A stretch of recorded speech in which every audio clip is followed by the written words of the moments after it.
লখিমপুৰ বগীনদীত ভয়ংকৰ পথ দুৰ্ঘটনা বাইক স্কুটিৰ সংঘৰ্ষত পাপু বনিয়া আৰু বিকি গগৈ নিহত লখিমপুৰ জিলাৰ বগীনদীত সংঘটিত হৈছে এক শোকাবহ খবৰ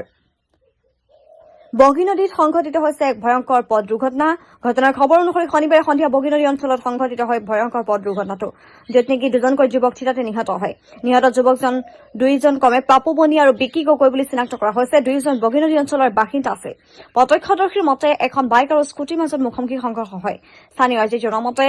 স্কুটি চালকজনৰ কোনো ভুল নাছিল বুলি অভিযোগ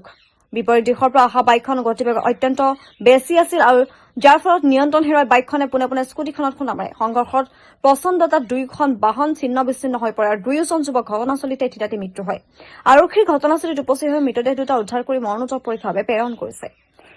প্ৰাথমিক তদন্তই বাইকৰ অত্যাধিক গতিবেগেই দুৰ্ঘটনাৰ মূল কাৰণ বুলি সন্দেহ কৰিছে আৰু এই দুৰ্ঘটনাটি সমগ্ৰ বগীনদী অঞ্চলত এতিয়া শোকৰ ছাঁ পেলাইছে